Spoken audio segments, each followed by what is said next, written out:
ನಮಸ್ಕಾರ ಎಲ್ಲರಿಗೂ. ಕರ್ನಾಟಕದಲ್ಲಿರುವ ಈ ದೇವಿಯ ದರ್ಶನ ಒಮ್ಮೆ ಮಾತ್ರ, ಅದು ಕೂಡ ಕೇವಲ 12 ದಿನದಿಂದ 15 ದಿನಗಳು ಮಾತ್ರ. ಸಾಮಾನ್ಯವಾಗಿ ಎಲ್ಲ ದೇವಸ್ಥಾನಗಳನ್ನು ಪ್ರತಿದಿನ ತೆರೆಯಲಾಗುತ್ತದೆ, ಅಭಿಷೇಕ ಪೂಜೆಗಳನ್ನು ಮಾಡಲಾಗುತ್ತದೆ. ಆದರೆ ಈ ದೇವಿಗೆ ವರ್ಷದಲ್ಲಿ ಕೇವಲ 15 ದಿನಗಳು ಮಾತ್ರ ಪೂಜೆ ಮತ್ತು ಅಭಿಷೇಕ. ಮಾತೆ ಕಾಳಿ, ಲಕ್ಷ್ಮಿ ಹಾಗೂ ಸರಸ್ವತಿ ದೇವಿಯ ರೂಪದಲ್ಲಿರುವ ಈ ತಾಯಿಯ ದೇವಸ್ಥಾನವು ಆಶ್ವೀಜ ಮಾಸದ ಹುಣ್ಣಿಮೆಯ ನಂತರ ಬರುವ ಗುರುವಾರದ ದಿನದಿಂದ ಬಲಿಪಾಡ್ಯಮಿಯ ಮಾರನೆಯ ದಿನದವರೆಗೆ ಮಾತ್ರ ತೆರೆದಿರುತ್ತೆ. ಈ ತಾಯಿಯೇ ನಮ್ಮ ಹಾಸನಾಂಬೆ. ಹಾಸನಾಂಬೆ ತಾಯಿಯ ಕೆಲವೊಂದಿಷ್ಟು ವಿಶಿಷ್ಟತೆಗಳು ಇಲ್ಲಿದೆ ಹಾಗೂ ದೇವಸ್ಥಾನದ ಹಿನ್ನೆಲೆಯನ್ನು ಈ ವಿಡಿಯೋದಲ್ಲಿ ನೋಡೋಣ ಬನ್ನಿ. ಪೌರಾಣಿಕ ಹಿನ್ನೆಲೆಯ ಪ್ರಕಾರ ಭೂಲೋಕದಲ್ಲಿ ರಕ್ತಬೀಜಾಸುರನೆಂಬ ರಾಕ್ಷಸನು ತಪಸ್ಸು ಮಾಡಿ ಬ್ರಹ್ಮದೇವನಿಂದ ವರಗಳನ್ನು ಪಡೆದು ತನಗೆ ಯಾರೂ ಸರಿಸಾಟಿ ಇಲ್ಲವೆಂದು ಬೀಗುತ್ತಾ ದೇವಾನುದೇವತೆಗಳಿಗೆ ತೊಂದರೆ ಕೊಡುತ್ತಾ ಋಷಿಮುನಿಗಳ ಯಜ್ಞ ಯಾಗಾದಿಗಳನ್ನು ಹಾಳು ಮಾಡುತ್ತಿರುತ್ತಾನೆ. ಇದರಿಂದ ತೊಂದರೆಗೆ ಒಳಗಾದ ಋಷಿಮುನಿಗಳು ಹಾಗೂ ದೇವಾನುದೇವತೆಗಳು ರಕ್ತಬೀಜಾಸುರನ ಉಪಟಳವನ್ನು ತಡೆಯಲಾರದೆ ತಮ್ಮ ಕಷ್ಟಗಳನ್ನು ತಿಳಿಸಲು ಶಿವನ ಬಳಿ ಹೋಗುತ್ತಾರೆ. ವಿಷಯ ತಿಳಿದು ಪರಶಿವನಿಗೆ ಕೋಪ ಬರುತ್ತದೆ. ತಾನೇ ಸ್ವತಃ ಭೂಲೋಕಕ್ಕೆ ಬಂದು ಆತನನ್ನು ಸಂಹರಿಸುವುದಾಗಿ ಹೋರಾಟಕ್ಕೆ ನಿಲ್ಲುತ್ತಾನೆ. ಆದರೆ ರಕ್ತಬೀಜಾಸುರನ ಮೈಯಿಂದ ಬೀಳುವ ಪ್ರತಿಯೊಂದು ರಕ್ತದ ಹನಿಗಳು ಭೂಮಿಯ ಮೇಲೆ ಬಿದ್ದಾಗಲೆಲ್ಲ ಮತ್ತೊಂದು ರಾಕ್ಷಸನ ಜನ್ಮವಾಗುತ್ತಿತ್ತು. ಹೀಗೆ ಪ್ರತಿಯೊಂದು ರಕ್ತದ ಹನಿಗಳಿಂದ ಸಾವಿರಾರು ರಾಕ್ಷಸರ ಜನನವಾಗುತ್ತದೆ. ಈ ಎಲ್ಲ ರಾಕ್ಷಸರನ್ನು ಅಂತ್ಯ ಮಾಡೋದು ಹೇಗೆ ಎಂಬುದಾಗಿ ಶಿವನು ಚಿಂತೆಗೆ ಒಳಗಾಗುತ್ತಾನೆ. ಆಗ ಶಿವನ ಚಿಂತೆಯನ್ನು ನೋಡಿದ ಪಾರ್ವತೀ ದೇವಿಯು ನಾರದ ಮುನಿಗಳ ಸಲಹೆಯಂತೆ ಎಲ್ಲ ದೇವಾನುದೇವತೆಗಳ ಅಂಶದಿಂದ ಪಾರ್ವತೀ ದೇವಿಯು ಸಪ್ತ ಮಾತೃಕೆಯರನ್ನು ಸೃಷ್ಟಿಸುತ್ತಾಳೆ. ಬ್ರಹ್ಮನ ಶಕ್ತಿ ರೂಪವಾಗಿ ಬ್ರಾಹ್ಮಿಣಿ, ಶಿವನ ಶಕ್ತಿ ರೂಪವಾಗಿ ಮಾಹೇಶ್ವರಿ, ವಿಷ್ಣುವಿನ ಶಕ್ತಿ ರೂಪವಾಗಿ ವೈಷ್ಣವಿ, ಸುಬ್ರಹ್ಮಣ್ಯನ ಶಕ್ತಿ ರೂಪವಾಗಿ ಕೌಮಾರಿ, ವರಾಹನ ಶಕ್ತಿ ರೂಪವಾಗಿ ವಾರಾಹಿ, ಇಂದ್ರನ ಶಕ್ತಿ ರೂಪವಾಗಿ ಇಂದ್ರಾಣಿ ಹಾಗೂ ಪಾರ್ವತೀ ದೇವಿಯ ರೂಪಿಯಾಗಿ ಸ್ವತಃ ಚಾಮುಂಡಿಯನ್ನು ಸೃಷ್ಟಿ ಮಾಡುತ್ತಾರೆ. ಈ ಸಪ್ತಮಾತೃಕೆಯರು ರಕ್ತಬೀಜಾಸುರನನ್ನು ಸದೆಬಡೆಯಲು ಪರಶಿವನ ಜೊತೆಗೆ ಭೂಲೋಕಕ್ಕೆ ಬರುತ್ತಾರೆ. ಪರಶಿವನು ರಕ್ತಬೀಜಾಸುರನೊಡನೆ ಯುದ್ಧಕ್ಕೆ ಮುಂದುವರಿಯುತ್ತಾನೆ.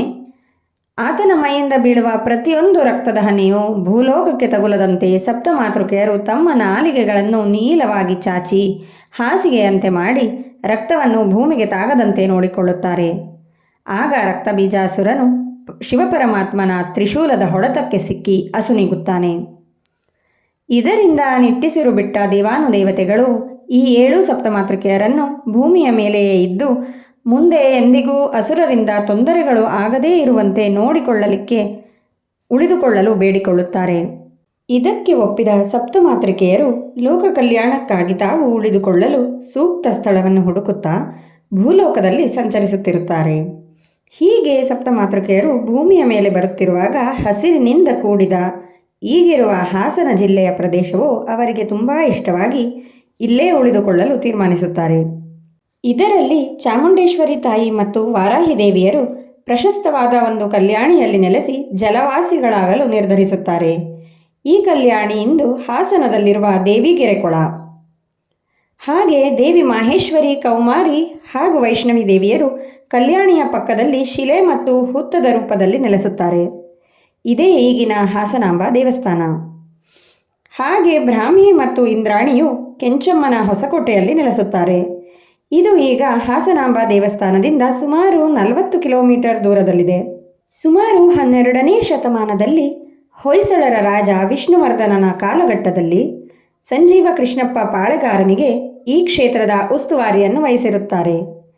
ಒಂದು ದಿನ ಈತನ ಕನಸಿನಲ್ಲಿ ಹಾಸನಾಂಬೆ ತಾಯಿಯು ಬಂದು ಇಲ್ಲೊಂದು ಕೋಟೆ ಕಟ್ಟು, ಹಾಗೆ ಕಲ್ಲಿನ ರೂಪದಲ್ಲಿರುವ ನಮಗೆ ಒಂದು ಗುಡಿಯನ್ನು ಕಟ್ಟು, ಈ ಕ್ಷೇತ್ರವನ್ನು ಯಾವಾಗಲೂ ನಾವು ಕಾಪಾಡುತ್ತೇವೆ, ನಾವು ಇಲ್ಲಿ ಇರುವವರೆಗೂ ಈ ಕ್ಷೇತ್ರಕ್ಕೆ ಯಾವುದೇ ತೊಂದರೆಯಾಗಲು ನಾವು ಬಿಡುವುದಿಲ್ಲ ಎಂದು ಹೇಳುತ್ತಾರೆ. ಕನಸಿನಲ್ಲಿ ಬಂದ ಹಾಸನಾಂಬೆಯರ ಮಾತುಗಳನ್ನು ಕೇಳಿ ಕೃಷ್ಣಪ್ಪ ನಾಯಕನು ಮರುದಿನವೇ ಆ 3 ಕಲ್ಲುಗಳನ್ನು ಹುಡುಕಿಕೊಂಡು ದಕ್ಷಿಣ ಭಾಗಕ್ಕೆ ಹೋಗುತ್ತಾನೆ.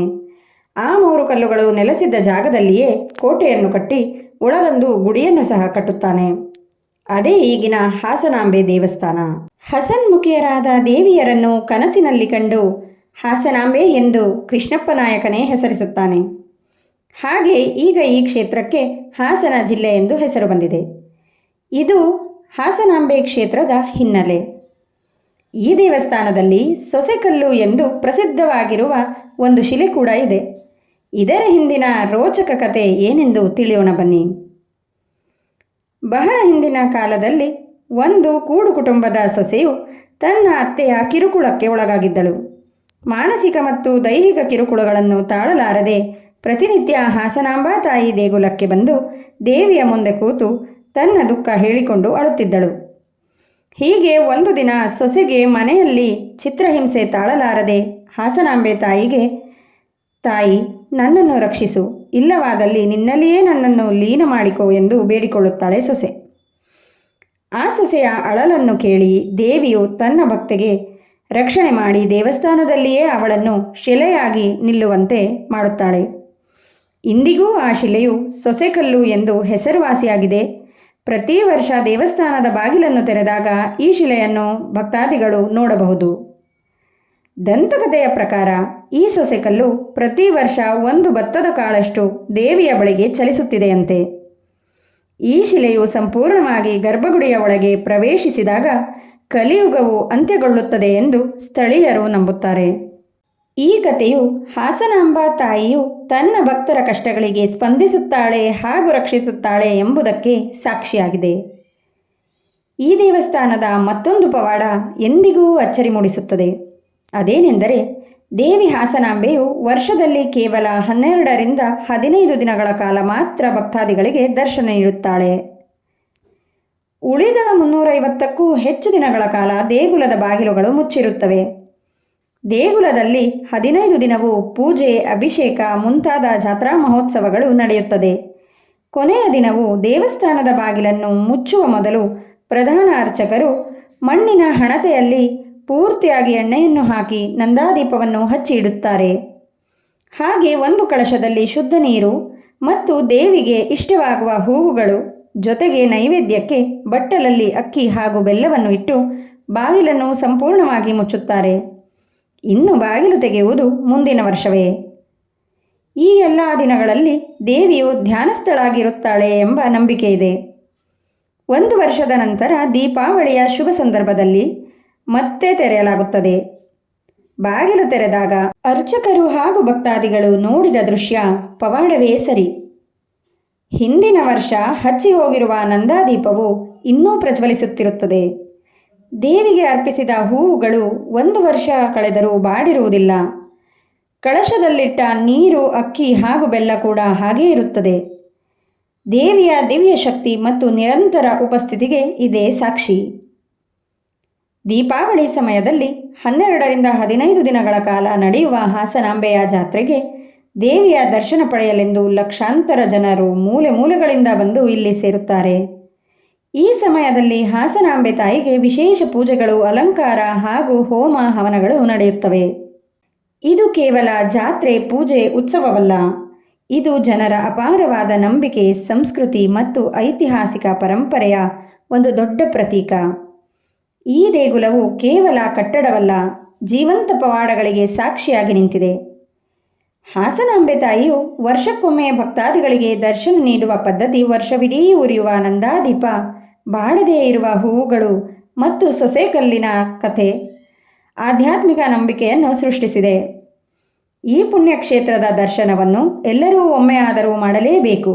ಹಾಸನಾಂಬೆ ತಾಯಿಯು ಎಲ್ಲರಿಗೂ ಸನ್ಮಂಗಳವನ್ನುಂಟು ಮಾಡಲಿ ಎಂದು ಬೇಡಿಕೊಳ್ಳುತ್ತಾ ಈ ವಿಡಿಯೋವನ್ನು ಮುಗಿಸುತ್ತಿದ್ದೇನೆ. ಕೆಲವು ಅಧ್ಯಯನದ ಪ್ರಕಾರ ವಿಚಾರಗಳನ್ನು ನಾನು ಈ ವಿಡಿಯೋದಲ್ಲಿ ತಿಳಿಸಿದ್ದೇನೆ. ಏನಾದರೂ ತಪ್ಪು ಅನಿಸಿದ್ದಲ್ಲಿ ಕ್ಷಮೆ ಇರಲಿ. ಈ ವಿಡಿಯೋ ನಿಮಗೆಲ್ಲರಿಗೂ ಇಷ್ಟವಾಗಿದೆ ಅಂತ ಭಾವಿಸ್ತೀನಿ. ಇಷ್ಟವಾಗಿದ್ದರೆ ಪ್ಲೀಸ್ ಒಂದು ಲೈಕ್, ಹಾಗೆ ನಿಮ್ಮ ಅಭಿಪ್ರಾಯಗಳನ್ನು ಕಮೆಂಟ್ ಮೂಲಕ ತಿಳಿಸುವುದನ್ನು ಮರೆಯಬೇಡಿ. ಹಾಗೆ ಚಾನಲನ್ನು ಸಬ್ಸ್ಕ್ರೈಬ್ ಮಾಡಿಕೊಳ್ಳದೆ ವಿಡಿಯೋವನ್ನು ನೋಡ್ತಾ ಇದ್ದರೆ ಪ್ಲೀಸ್ ಸಬ್ಸ್ಕ್ರೈಬ್ ಮಾಡಿ ಸಪೋರ್ಟ್ ಮಾಡಿ. ಧನ್ಯವಾದಗಳು.